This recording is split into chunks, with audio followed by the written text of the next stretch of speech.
ये यूनिट जो आते हैं, यूनिट्स कंज्यूम्ड, ये आपके जो टोटल आपकी एक्सपोर्ट है, ये प्रीवियस एक्सपोर्ट है। जो प्रीवियस कॉलम में एक्सपोर्ट आती है वो आपकी प्लस में आती है, एक्चुअली ये आपकी क्रेडिट होते हैं। और ये जो प्रीवियस में आपके रिमेनिंग में ये माइनस में आते हैं, ये एक्चुअली आपके अगेंस्ट चार्जेबल होते हैं और ये पीक के यूनिट होते हैं, जैसे ये यहाँ पे लिखा हुआ पीक। अब इसी तरह ये जो प्रेजेंट में आते हैं, प्रेजेंट में ये जो माइनस का साइन आ रहा है, इन दोनों का एक्सपोर्ट और इंपोर्ट का जो डिफरेंस 88 यूनिट आ रहे हैं, तो ये क्रेडिट में है। यानी कि इतनी एक्सपोर्ट आपने क्रेडिट की है, डिपार्टमेंट को दिए हैं या सिस्टम में ऐड किए हैं आपने।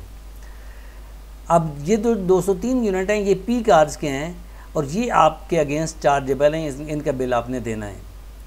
अब प्रीवियस जो आपके यूनिट थे एक्सपोर्ट, वो 1214 क्रेडिट में थे और अभी इस महीने के जो हैं वो 88 यूनिट हैं। तो जब हम इन दोनों को ऐड करेंगे 1214 और 88, तो ये टोटल माइनस के क्रेडिट के बन जाएंगे आपके 1302 यूनिट।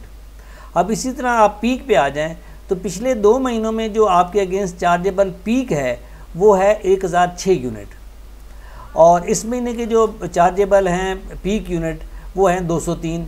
तो टोटल आपके अगेंस्ट चार्जेबल पीक यूनिट जो हैं वो 1006 प्लस 203, ये हो गए 1209। अब इन दोनों का डिफरेंस, चूँकि एक्सपोर्ट जो है वो आपकी क्रेडिट में है तो माइनस साइन होगा और जो चार्जेबल हैं वो आपके डेबिट में होंगे, वो प्लस साइन होगा। तो 1302 माइनस 1209 ये 93 यूनिट्स बनते हैं। यानी कि नेट आपके जो डिफरेंस बन रहा है तो वो यूनिट जो हैं वो आपके total export minus total import जो है वो 93 यूनिट हैं। यानी कि आपने 93 यूनिट जो हैं वो एक्स्ट्रा आपने सिस्टम में दिए हैं। लेकिन ये यूनिट कंफ्यूजिंग ये इसलिए होते हैं कि अक्सर लोग ये समझते हैं कि मेरे यूनिट जो हैं वो 93 माइनस में आ रहे हैं, क्रेडिट में आ रहे हैं, जबकि मेरा बिल इसके साथ क्यों जनरेट हो रहा है। तो बात इसमें समझने के लिए वो ये है कि ये जो 93 यूनिट्स होते हैं ये total export minus total import होती है, including peak end off peak.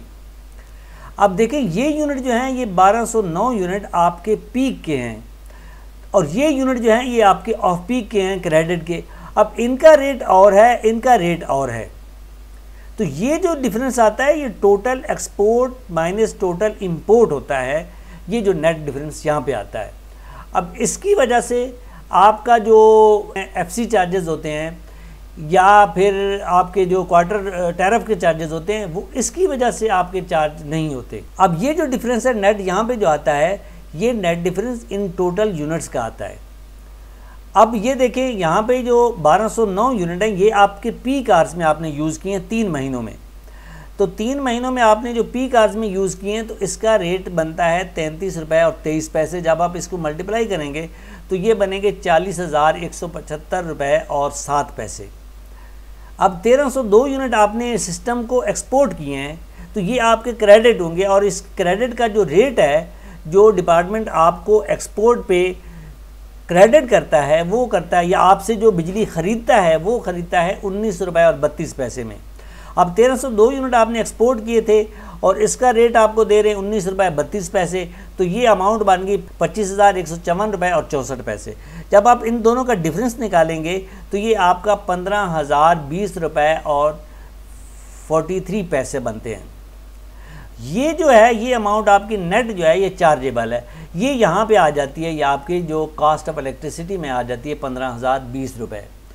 अब 15,020 पे जो है वो अगर तो ये यूनिट जो हैं ये आपके प्लस में होते तो हम यहाँ पे आपको एफसी भी चार्ज करते और क्वार्टर टैरिफ भी चार्ज करते।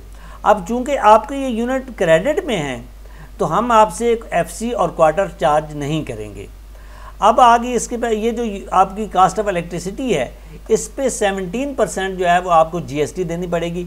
ये 15,020 multiplied by 17% is equal to 2553 रुपये और 40 पैसे। तो ये राउंड ऑफ करके ये 2553 हो गए। अब आ जाएं total current bill pay.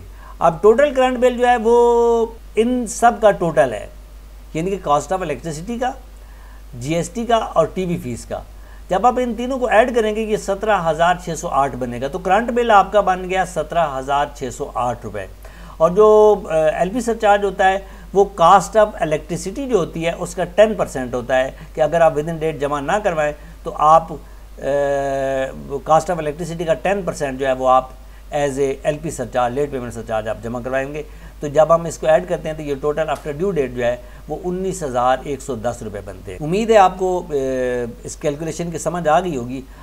In case अगर कोई भी आपको क्वेश्चन है, कोई प्रॉब्लम है, कहीं से आपको समझ नहीं आ रही, तो आप मुझे व्हाट्सएप पे भी कॉल कर सकते हैं और आप मुझे वेबसाइट पे भी कमेंट्स कर सकते हैं और मैं आपको उस पर सेटिस्फाई करूँगा। Thank you very much.